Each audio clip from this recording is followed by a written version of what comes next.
Hello everyone, welcome to my channel, Simple English is Better English. In this video, I'll be sharing with you all about needs analysis. I'm hoping the content of this video can help you discern and internalize the importance of having needs analysis in language learning. Guys, at this time, it's very difficult to meet face-to-face in the classroom, but I'm hoping this will discourage you to learn better. Happy watching and happy learning. I'll see you in the next video.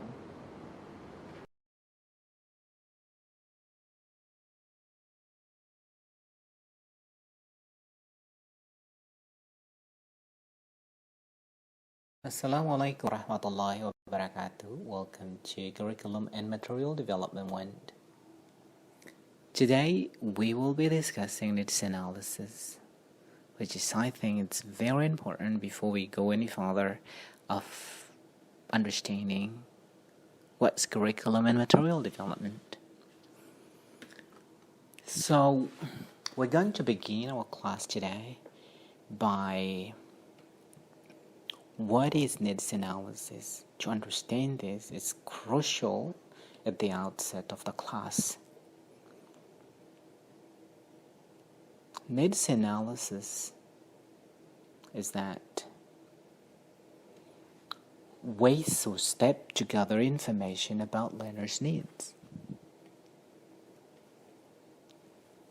It's a very clear definition, but a lot of the time when we see the reality, some teachers, they don't really do this. Because sometimes I think they feel more comfortable with the knowledge that they have and they've been teaching for a couple of years, and so need analysis is forgotten or neglected.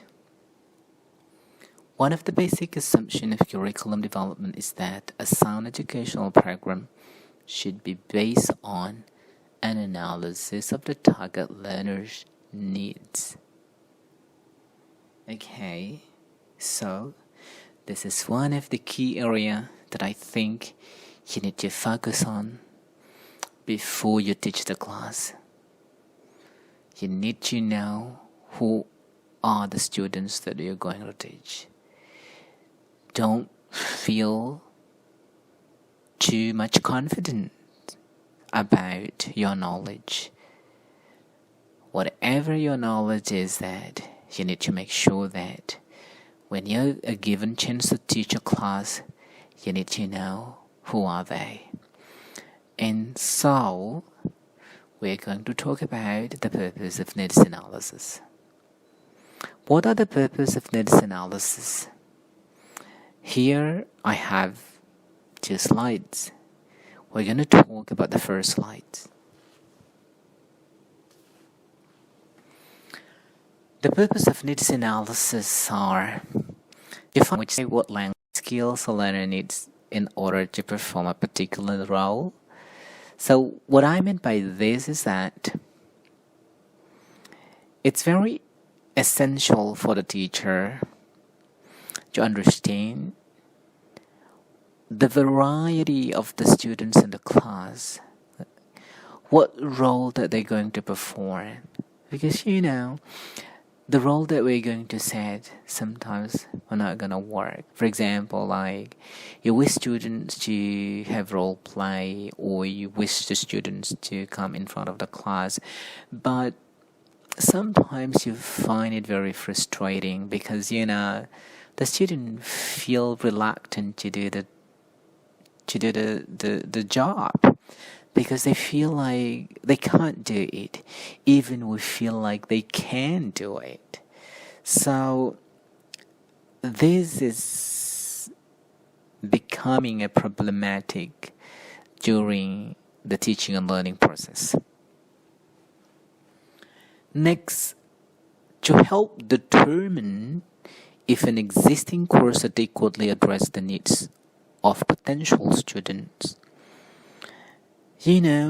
As I told you earlier, that the class has variety of the student. The class has quite range of students' level of understanding. Sometimes they are very poor. Sometimes we find students who are very clever. And so it's very important to know if the needs of the students are,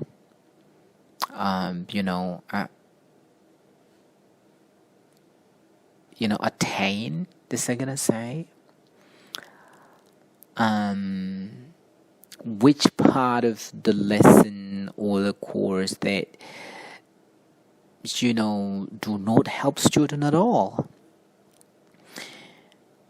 Next, we're gonna see the other purpose, which is to determine what students from a group are most in need for a training in particular language skills.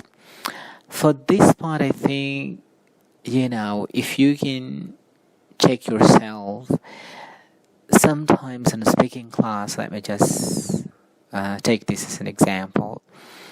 Some of you have good range of vocabulary. You communicate to your friend quite fluent. But when you get into the class, sometimes you find it very difficult to communicate, or you feel very shy, and sometimes you can't talk at all, even though you believe that you are able to talk. And this is actually very important to know better teachers for, understanding and how we're going to help you. Like, what training do you need a lot from the skills that we are learning? To identify a gap between the students are able to do and what they need to be able to do.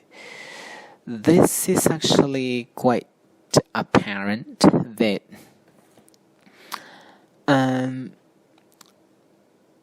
what does it mean by this? Like, if we do this analysis, then we can understand that students already know this, and then maybe they need to know this. So we can map our lesson. We can think of possible supplementary materials for our students. We can think of find methodologies that can match their culture. Which can think of how we can change our approach, and so forth. The last one is to collect information about particular problem learners are experiencing. This is actually quite easy, and sometimes we don't really regard this as an important part of our lesson, because we think that when we command the students to do things, then they can just follow it. And again, when we talk about the power, mostly students feel very, very inferior, because they think that they can just do the job what the teachers ask them to do, and then the teachers feel very powerful because they can give you mark if you are good. They don't give you mark if you don't show any progress, and maybe they didn't give you any pass. So this makes the student feel a bit anxious of what they are learning. And for me and for you all to know that this part is essential to get to know, and so we can actually refine our teaching approach, our materials, not changing the content of material, but then we can think of how we can approach this material so the student can attain the target of the lesson. Now we're gonna move on to the next slide, which is still talks about purpose of needs analysis. To assess the level of language acquisition in the native language and in English, the English is the target language. Why it is important to understand the native language?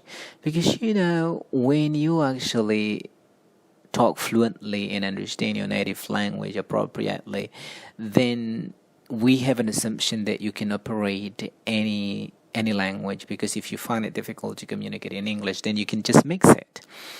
And then by mixing it, and then you can also think how you're going to find a meaning that would work well. For example, like I myself, when I don't understand the English, then I can just mix it with Bahasa Indonesia, and finally I can try to find what's the meaning of the word. So basically, my good understanding of native language helps me to learn English better. Next, to determine their communication abilities in English. This is also very, very essential, because then you're not going to repeat something that they already know. And so what you're going to do is only create a link, or you're going to relate, but you're not going to put too much emphasis on what they have known. It's better to introduce them with new things, so then they can enlarge their horizon by your material. To find out how students use language on daily basis.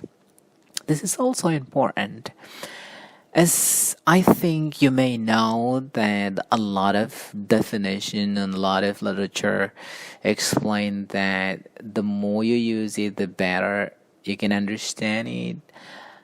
And sometimes students, they feel like they don't want to use the language, that they just want to learn the grammar and memorize the vocabulary, and they think by doing these two activities help them to speak fluent English.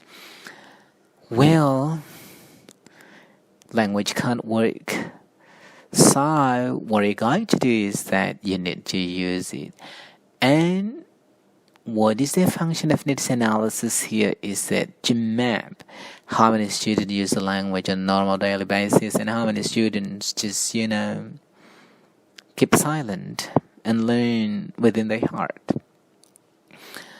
To find out what prior experience students have had in formal education. This is also very important. We can ask them like how their teacher treated them when they were high school or junior high school. Do they like that way, or how are they going to have their learning now? How many time their teachers engage them in communicative activities. You can also ask them how often the teachers encourage them to communicate. What is the principle of marking when they were high school, whether attendance or language engagement or whatever, because teachers have many different ways in assessing their students, and the student can get a mark, and that's very important to know. And so then you can kind of think how are you going to do yours in the class. To determine the crucial and personal characteristic of students.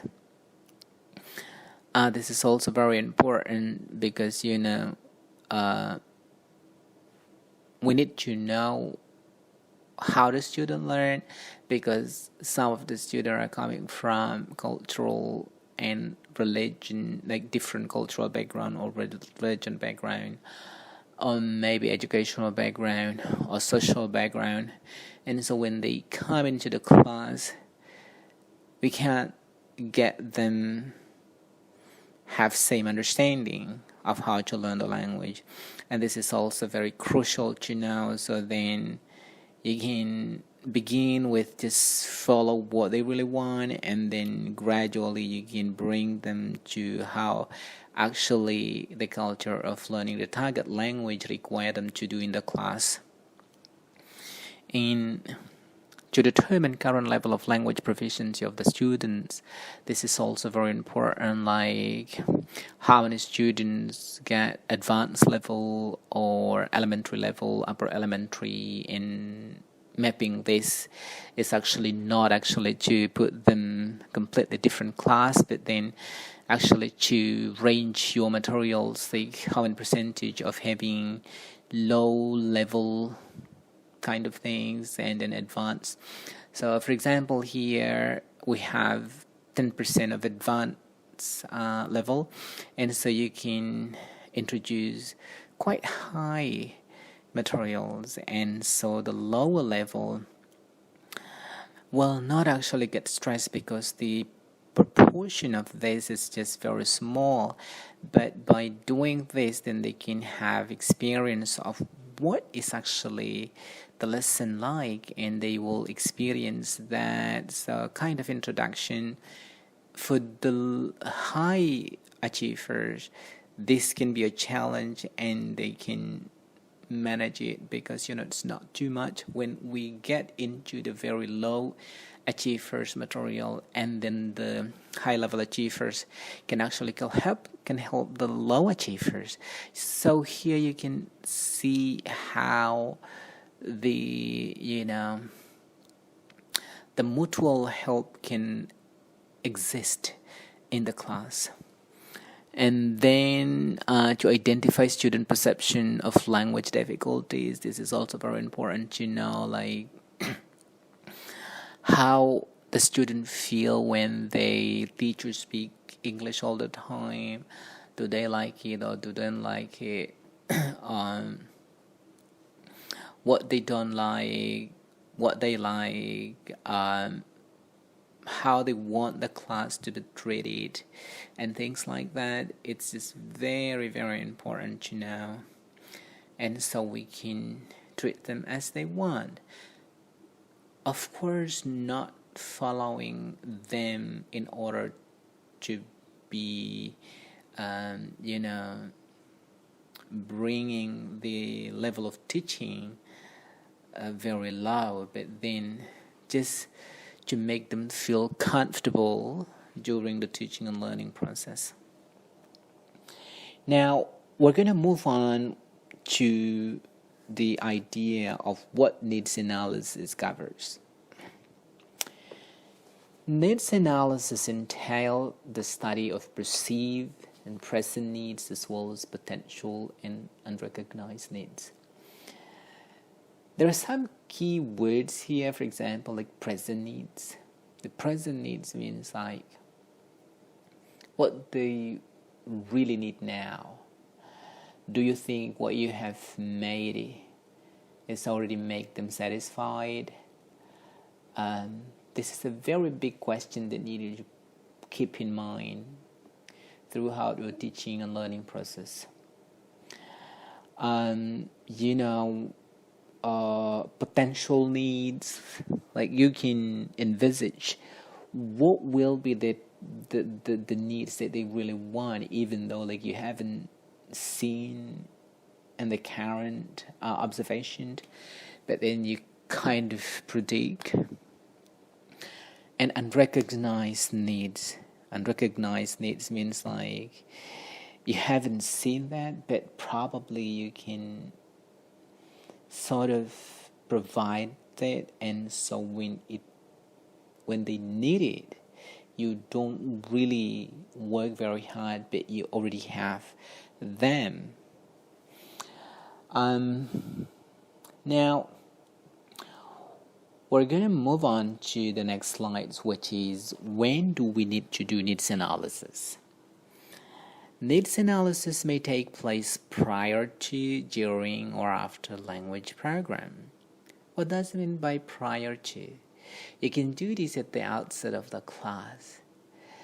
Then you can use the information to build your lesson plan and how you're going to integrate skills, what supplementary material that you're going to provide for your students, things like that. During, During means if you have 18 meetings, then probably you can do it meeting 7 or meeting 8 or meeting 9. It depends on you, but you need to do it to see what you haven't achieved and what you have achieved, and how are you going to make it real in the remaining meetings. And then after language program, it's kind of like evaluation. Basically, you may ask similar question, and so the result of these questions, or the answer of the students, you can use it to revise your next lesson. And so you can, by the same token, I will say your next material will insert the information from the student's answer. Much of the literature needs analysis is based on the assumption that it's part of the planning that takes place as a part of development of a course. So the key point here is part of development of a course. So what does it mean by part of development of a course is when you don't have needs analysis, when you disregard it, then it's very difficult to see the progress of your lesson, because the lesson is objective, and then to reach the objective we need to have the strategies. One of the strategies is we need to know what the students really want, how the student really want the class, and things like that. And by doing that, you develop it. You can do some changes, you can maintain your material or whatever you want, but you're going to make it in line with the result of your needs analysis. What are needs? I think we have talked about the definition of needs analysis, when we have to do needs analysis, what the purpose of needs analysis. I think before we end up our class today, it's very important to know what are needs. The term needs is not as straightforward as it might appear. Sometimes it refers to wants, desire, demands, expectation, motivation, constraints, and requirements. Needs are often described in terms of linguistic deficiency, that is, describing the difference between what a learner can do now and what he or she should be able to do.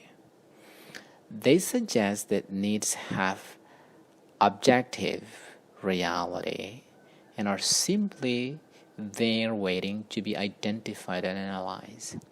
I like the last sentence. It has objectives. We need to identify and we need to analyze it. So, what does it mean by this? Any teaching or any lesson or any course that you are doing, it always has an objective. And then to achieve your objective, as I taught you earlier, you need to develop it. And then you need to have great development if you kind of notice and know what your student needs. And then through needs analysis, you're going to identify, you're going to analyze. How are you going to improve your lesson? What things that you're going to change? How are you going to supplement your materials? Things like that. Now we're going to go to the last slide, which is the users of needs analysis. Probably you may think that needs analysis is only for teachers. No. Needs analysis can be for parents. They might help us from home. You can tell them the result of your needs analysis, that your son, your daughters, they need this. We need parents' participation. It's also very important for the learners to know what they really need and how you're going to help them. It's very important for the schools, so then they can help the students.